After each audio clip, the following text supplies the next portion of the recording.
Hi friends, today I discuss mode of computation of capital gains, section 72 Income Tax Act 2025. I am Kurian TC, Chartered Accountant.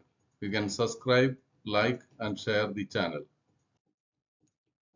Subsection 1 says the capital gain shall be computed by deducting from full value of consideration received or accruing as a result of transfer of capital asset the expenditure wholly and exclusively in connection with the transfer and the cost of acquisition and cost of improvement.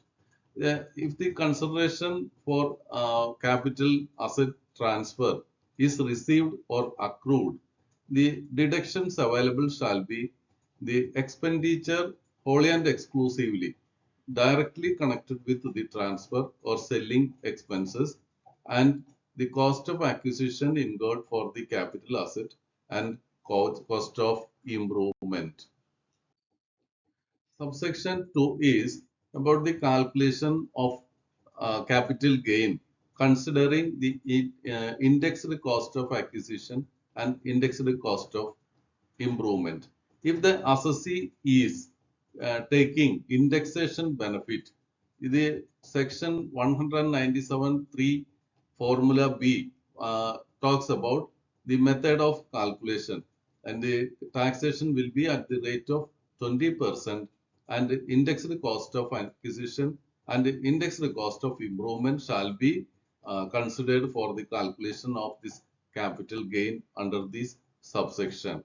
The deductions claimed under income from house property shall not be considered here. Such deductions would not be allowed if taken in section 22(1)(b) in computation of income from house property or any deductions eligible under chapter 8 shall not be considered again here. Any sum paid as securities transaction tax will not be considered. Subsection 4.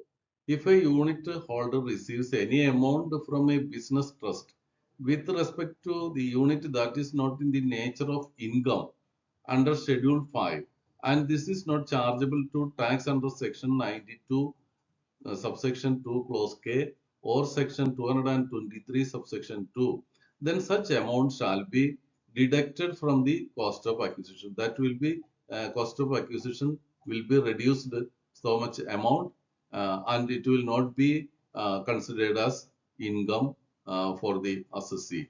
If the transfer of the unit is not considered as transfer under section 70 and cost of acquisition of a unit is determined under section 73, the amount received shall be reduced from the cost of acquisition.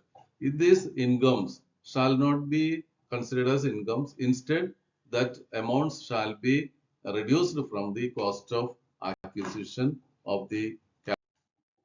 Subsection 5 talks about the value of any money or capital asset received by a specified person from a specified entity as referred to in section 67 subsection 10. This is with respect to the reconstitution of the specified entity. The specified entity can claim deductions mentioned under subsection 1 and also further deductions that may be prescribed later. Now the section is clear about the deductions available are only as per section subsection 1 that are cost of acquisition, cost of improvement and expenses relating to the transfer of the capital asset. The subsection 10 of section 67 is about the money received, value of money received or assets received by a specified person due to the reconstitution of a specified entity. Section 72 subsection talks about a non-resident who is getting capital gain from transfer of capital asset being shares or debentures of Indian company shall be computed by converting the cost of acquisition and the expenditure incurred for the transfer and the full value of consideration into the foreign currency as was initially utilized for the purchase of such the shares or debentures. For computation of capital gain, initially, as a first step, the full value of consideration, cost of acquisition, and expenditure are converted into the foreign currency as it was initially used. The computed capital gain in foreign currency shall be reconverted into Indian currency and in respect of capital gains accruing arising from every reinvestment thereafter in and sale of shares or debentures of Indian company. This process is continued for computing capital gain and in the case of reinvested properties, reinvested capital assets. Subsection 7 is a non-resident obtains any gain arising on account of appreciation of rupee against a foreign currency at the time of redemption of any rupee denominated bond of an Indian company shall be ignored for computing value of consideration. That means at the time of computation of consideration, the gain arising on account of appreciation of rupee shall be ignored if it is a redemption of rupee denominated bond. Subsection 8, clause A talks about cost inflation index. This term is used at the time of indexation of capital gain.